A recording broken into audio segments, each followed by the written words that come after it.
Hope you are doing well. देखिए बेटा, we will discuss about thermodynamics and thermochemistry.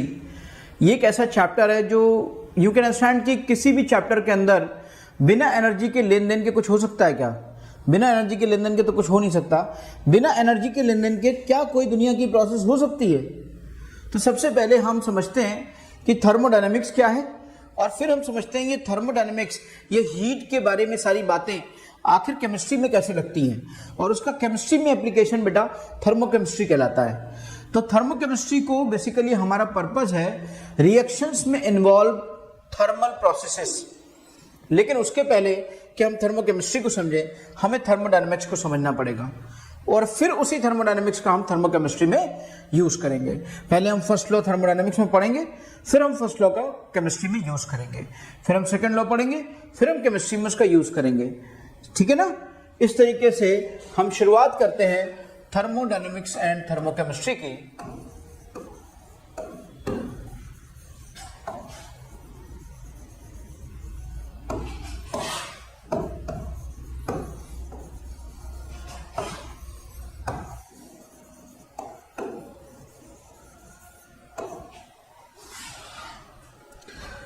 इससे पहले कि हम थर्मोडायनेमिक्स थर्मोकेमिस्ट्री के बारे में समझें बेटा, हमें ये देखना पड़ेगा कि व्हाट डू मीन बाय, सबसे पहले तो हम थर्मोडायनेमिक्स को समझेंगे। What do mean by the thermodynamic को अलग से बिल्कुल समझते हैं कि ये थर्मोडायनेमिक्स क्या होती है। थर्मोडायनेमिक्स में अगर आप थर्मोडायनेमिक्स की स्टडी करना चाहते हो तो आपको सबसे पहले स्टडी करनी पड़ेगी बेटा सिस्टम की, कि what do mean by system. System क्या होता है? सबसे पहले हम समझते हैं कि थर्मोडायनेमिक सिस्टम क्या होता है, इसका मीनिंग क्या होता है। देखिए, थर्मोडायनेमिक सिस्टम आपकी ये पेन जिससे आप लिख रहे हो ना, ये एक सिस्टम है। आप जिस लैपटॉप पे काम कर रहे हो, ये एक सिस्टम है। आप जिस कैमरे पे अपना वीडियो शूट कर रहे हो, ये एक सिस्टम है। यानी कि वो कोई भी ऐसा पार्ट, यूनिवर्स का कोई भी ऐसा पार्ट जिस पार्ट के अंदर किसी प्रोसेस की स्टडी की जाए, that is called system, and the remaining part of the universe is called surrounding. मान लीजिए मैं इस पेन की बात करूं तो ये पेन मेरा एक सिस्टम है, इसके बाहर की दुनिया पूरी सराउंडिंग है। मान लीजिए ये मेरा बोर्ड है, तो ये एक आपका जो डिजिटल बोर्ड है, ये एक सिस्टम है, इसके बाहर की दुनिया इसके लिए सराउंडिंग है। ठीक है ना? तो सवाल इस बात का उठ रहा है कि अगर हम यहाँ पे थर्मोडायनेमिक्स की बात करने जा रहे हैं तो सबसे पहले we have to understand what do mean by system. System का मतलब क्या होता है? और यहां पे जो सिस्टम का मतलब है the part of the universe. पहले मैं एक जनरल कंसिडरेशन, उसकी डेफिनेशन बताता हूं। The part of the universe, the part of the universe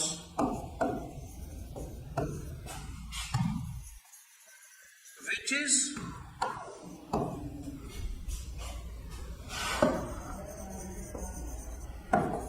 under consideration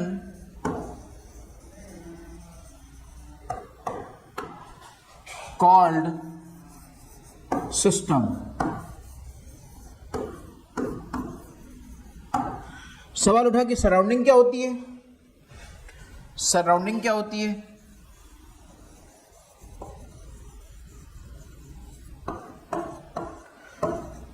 remaining part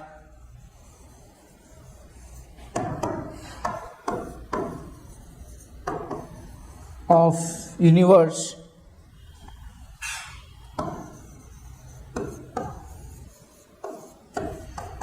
accept system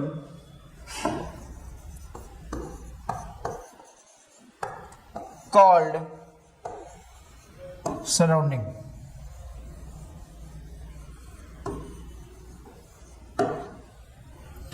remaining part of the universe except system called surrounding। अब जरा देखिएगा बेटा,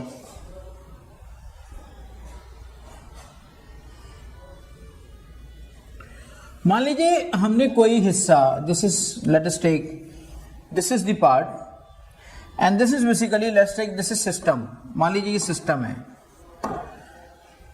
the remaining part of the universe, अब अगर हम इतने part को system consider कर रहे हैं ना, तो पूरा यूनिवर्स मिलाकर जो रिमेनिंग पार्ट होगा दैट इज कॉल्ड सराउंडिंग। तो ये पूरा की पूरा आपका सराउंडिंग है बेटा। इसका मतलब क्या हुआ? इसका मतलब ये हुआ कि यूनिवर्स को 2 पार्ट्स में हमने डिवाइड किया, सिस्टम प्लस सराउंडिंग।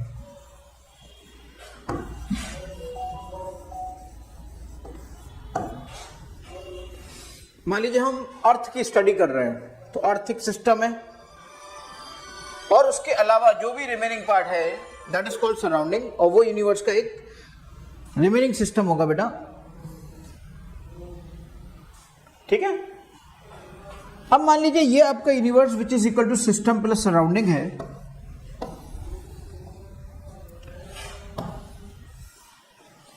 सवाल उठा कि ये सिस्टम और ये सराउंडिंग, तो ये क्या है? ये क्या है? तो मैंने कहा this part is called as, इस पार्ट को हम कहते हैं, this part is called as, ये आपका कहलाता है बाउंड्री।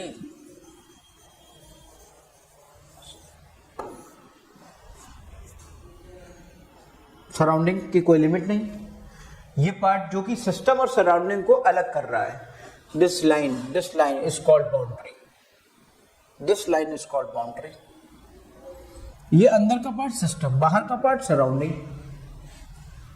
अब सवाल इस बात का उठ रहा है कि भाई सराउंडिंग कितने तरह की होती हैं, सिस्टम कितने तरह के होते हैं, या बाउंड्री कितने तरह की होती हैं। तो मैंने कहा इसको अगर आप क्लासिफाई करना चाहोगे कि सिस्टम कितने तरह का होता है, कौन कितने तरह का होता है, तो लेट्स अंडरस्टैंड कि व्हाट यू मीन बाय कि सिस्टम कितने तरह का होता है, सराउंडिंग कितने तरह की होती है। सबसे पहली बात तो समझो कि सिस्टम 3 तरह का होता है।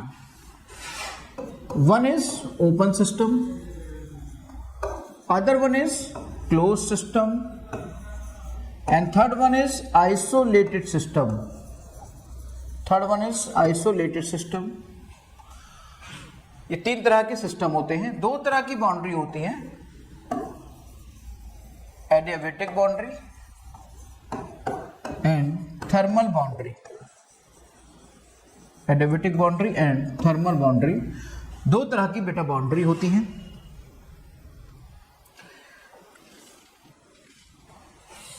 अब हम बात करते हैं कि अगर थर्मल बाउंड्री 2 तरह की होती हैं और इस तरीके से हम सिस्टम की बात करें, तो let's understand what you mean by the system.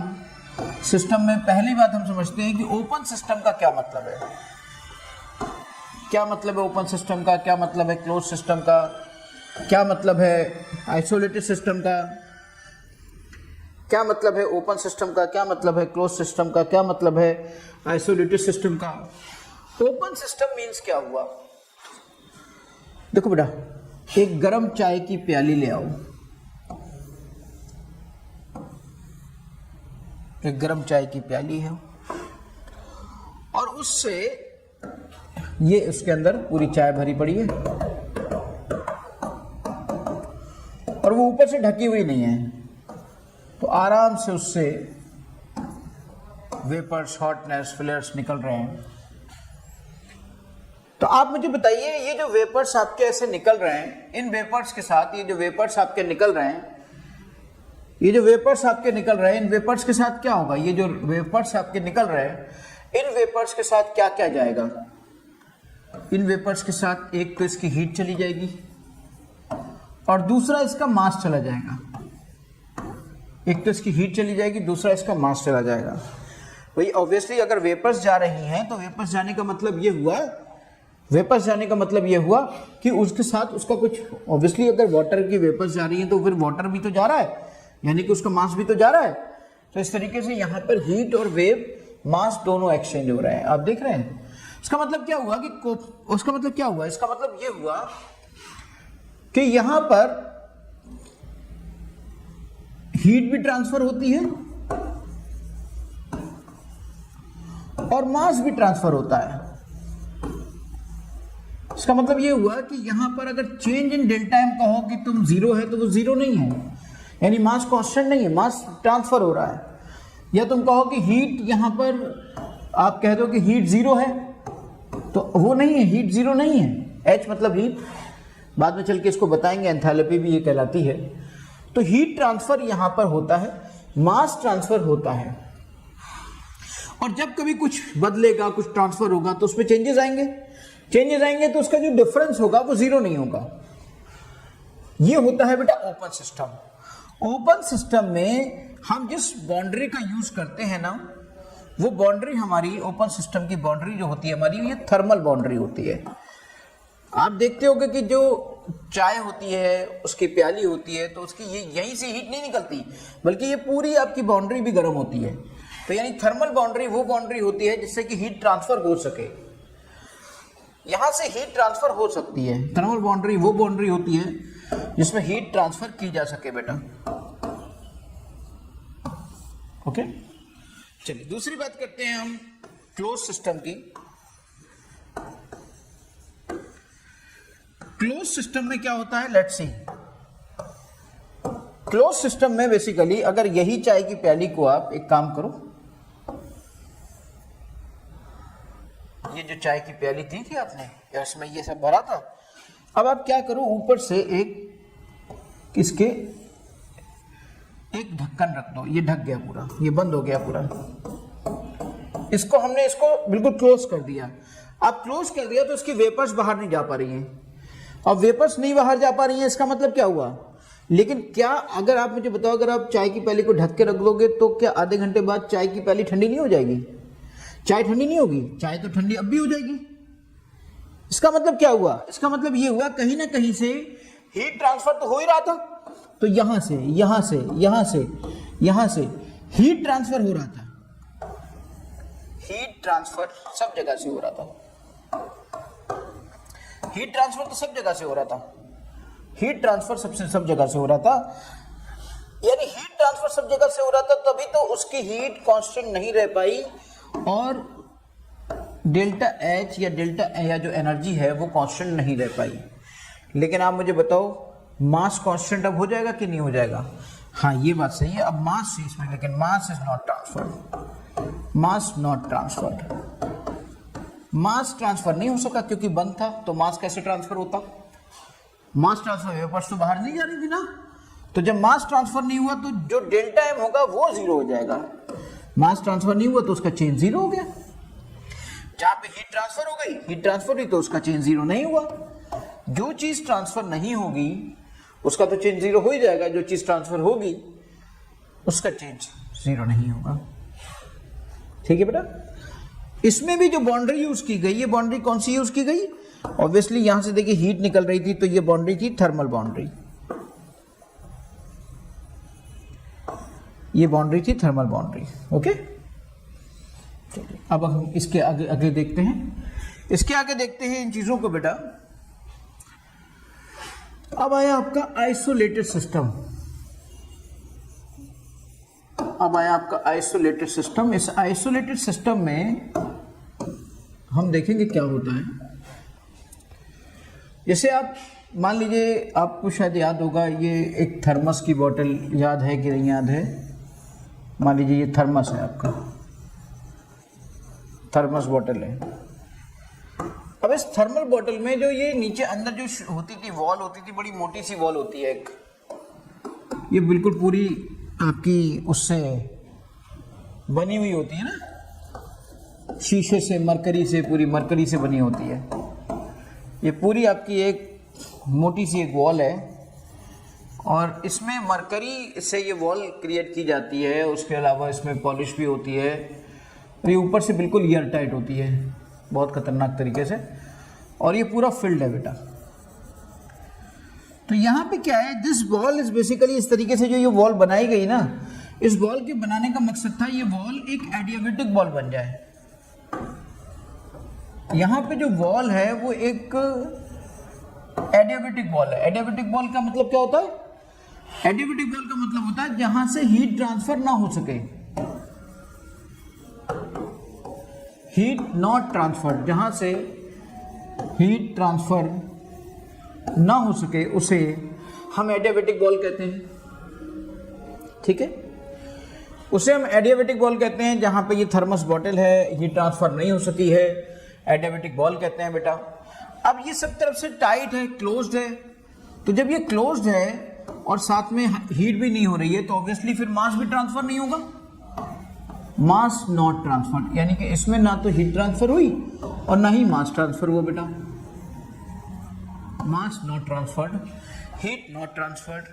इसका मतलब ये हुआ कि यहां पर कि जो मास ट्रांसफर नहीं हो रहा है तो डेल्टा एम 0 होगा, और अगर हीट ट्रांसफर नहीं हो रही है तो इसका मतलब डेल्टा एच 0 होगा। तो यहां पर हीट भी ट्रांसफर नहीं हुई और यहां पर मास भी ट्रांसफर नहीं हुआ। अच्छा, इसमें सबसे बड़ा रोल एक अदा किया एडियाबेटिक वॉल ने, है ना बेटा, क्योंकि एडियाबेटिक वॉल वो बाउंड्री क्रिएट करती है, एडियाबेटिक बाउंड्री वो बाउंड्री होती है जिसके थ्रू हीट ट्रांसफर नहीं होती है। अब यहाँ पे हीट ट्रांसफर नहीं हुई भाई, ठीक। सवाल उठा, एक स्टार पॉइंट आपको बताता हूँ कि किसी आइसोलेटेड सिस्टम को हम क्लोज सिस्टम में कैसे बदल सकते हैं। जैसे मान लो ये आइसोलेटेड सिस्टम है आपका, अब आइसोलेटेड सिस्टम है, इसको you want to convert into close system. तो एक काम करो, अगर तुम आइसोलेटेड सिस्टम से थर्मल वॉल को हटा दो और थर्मल वॉल को जब तुम हटा दोगे और प्लस कर दोगे एडियाबेटिक को, तो ये दोनों नहीं दिखाने चाहिए मुझे, सिर्फ एक एरो दिखाऊं मैं, इस तरीके से प्लस कर दिया एडियाबेटिक को, तो पता क्या हो जाएगा, यही आपका आइसोलेटेड सिस्टम को क्लोज में बदलना है। हाँ, तो अगर क्लोज में बदलना है तो इसको प्लस कर दो और इसको माइनस कर दो, यानी इससे एडियाबेटिक वॉल हटा दो आइसोलेटेड सिस्टम से और इसमें थर्मल बाउंड्री लगा दो, तो ये आपका क्लोज सिस्टम बन जाएगा बेटा। ऐसे इसका उल्टा हो सकता है। इसके उल्टे में भी आप यही बात कर सकते हो कि अगर कोई क्लोज सिस्टम है तो उस क्लोज सिस्टम से आप थर्मल वॉल को हटा दो और एडियाबेटिक वॉल को लगा दो। अगर आप ऐसा करोगे तो आपको ये एक आइसोलेटेड सिस्टम मिल जाएगा आपको, ठीक है। ये थे आपके सिस्टम, इस सिस्टम में क्या क्या होता है। अब आप बात करते हैं थर्मोडायनेमिक पैरामीटर्स की, फिर हम बात करेंगे थर्मोडायनेमिक प्रॉपर्टीज की, फिर हम बात करेंगे थर्मोडायनेमिक फंक्शन की, फिर हम बात करेंगे थर्मोडायनेमिक प्रोसेसेस की। थर्मोडायनेमिक पैरामीटर्स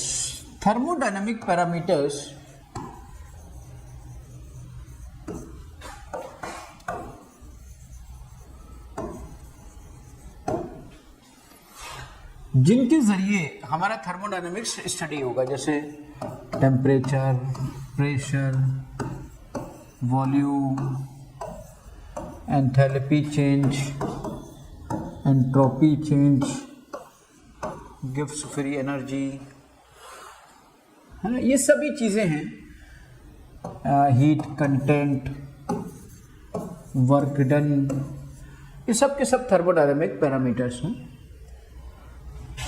सीपी, सीवी, बहुत सारे ये सब थर्मोडायनेमिक पैरामीटर्स हैं। इनके दम पर हम पूरी थर्मोडायनेमिक्स की स्टडी करेंगे और इन्हीं की मदद से फिर आगे चल के यही चीज़ें हमारी थर्मोकेमिस्ट्री में भी यूज होंगी। इसके बाद हम बात करते हैं थर्मोडायनेमिक फंक्शन की। Thermodynamic function,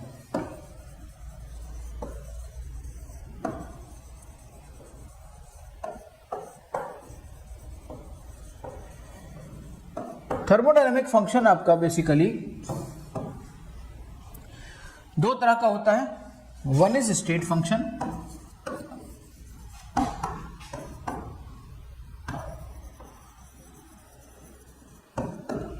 and other one is path function.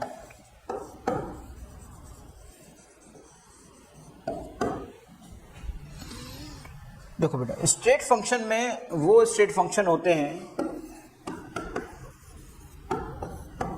State function में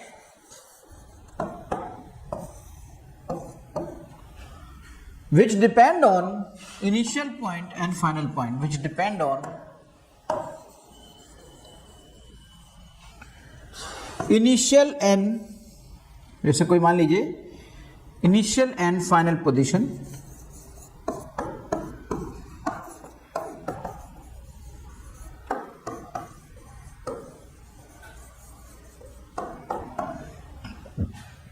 यानी कि यहां से जैसे कोई एक चीज यहां से शुरू हुई और यहां पे खत्म हो गई, तो ये इनिशियल पॉइंट है, ये फाइनल पॉइंट है।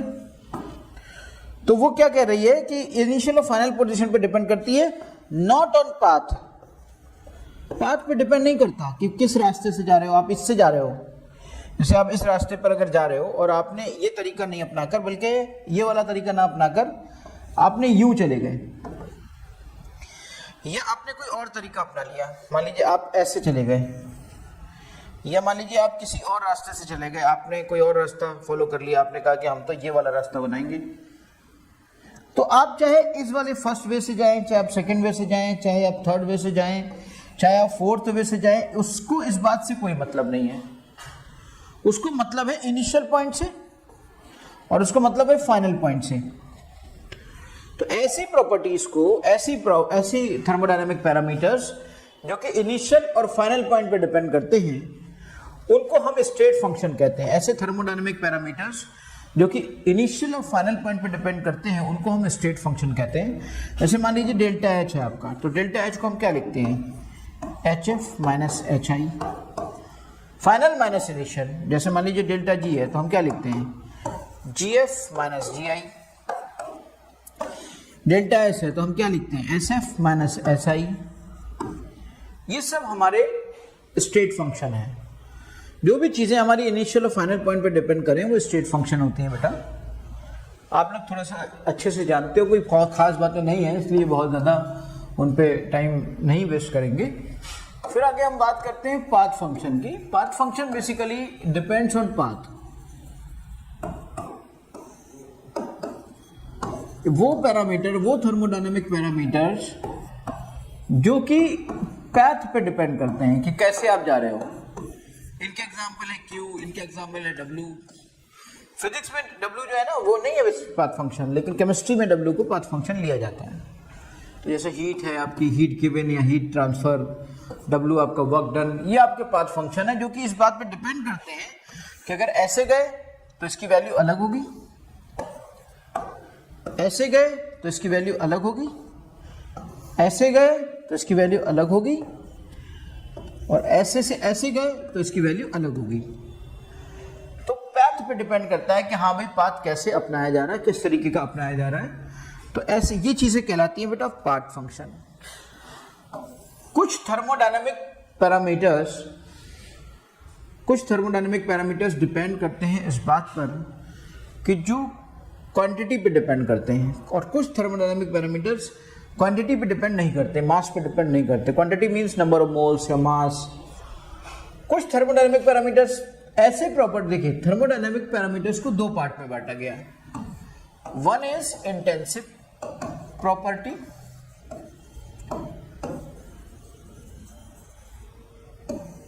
और other one is extensive property. Thermodynamic parameters को ही दो तरह से और आगे एक्सप्लेन कर दिया गया। One is intensive property and other one is extensive property. बेटा इंटेंसिव प्रॉपर्टी का मतलब हुआ, इंटेंसिव प्रॉपर्टी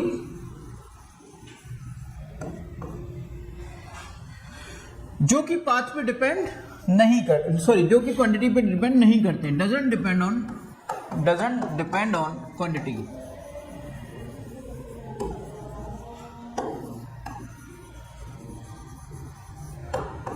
क्वांटिटी पे डिपेंड नहीं करते बेटा।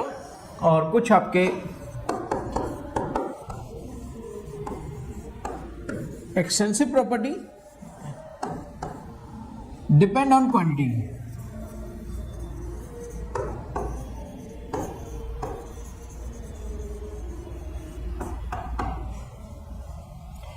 कुछ चीजें डिपेंड क्वांटिटी पे करती है। जो थर्मोडायनेमिक पैरामीटर्स क्वांटिटी पे डिपेंड करते हैं वो एक्सटेंसिव प्रॉपर्टीज वाले कहलाते हैं, और जो थर्मोडायनेमिक पैरामीटर क्वांटिटी पे डिपेंड नहीं करते वो इंटेंसिव क्वांटिटी प्रॉपर्टी वाले कहलाते हैं।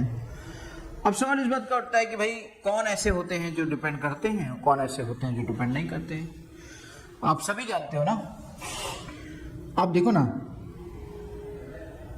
एंथैल्पी डिपेंड करेगी, free energy, entropy, heat, Q, सब इसी पे डिपेंड करेंगे। हर चीज ये मास पे डिपेंड करेगी, है ना बेटा, मास पे डिपेंड करेगा। अब सवाल उठता है कि मास पे कौन डिपेंड नहीं करता है। तो मास पे जो डिपेंड नहीं करते हैं, देखो जो ऐसी प्रॉपर्टीज जो कि मास पे डिपेंड नहीं करती हैं, याद रखिएगा, अगर मैं यहीं पर बात कह देता कॉन्सेंट्रेशंस की, तो वो मास पे डिपेंड नहीं करती हैं। जैसे चाहे आपकी मोलैरिटी ले लो, चाहे नॉर्मेलिटी ले लो, चाहे मोलैरिटी ले लो, ये मास पे डिपेंड नहीं करते हैं, क्योंकि ये रेशियो होते हैं बेटा। जो भी चीज रेशियो होगी वो मास पे डिपेंड नहीं करेगी। आपको बड़ी अच्छी सी बात लगेगी कि अगर मैं यहां सिर्फ एंथैल्पी लिख रहा हूं तो ये एक्सटेंसिव प्रॉपर्टी है, और अगर इसी एंथैल्पी को मैं मोलर एंथैल्पी लिख दूं तो अब ये मास पे डिपेंड नहीं करेगी, क्योंकि ये 1 मोल के लिए फिक्स हो गई।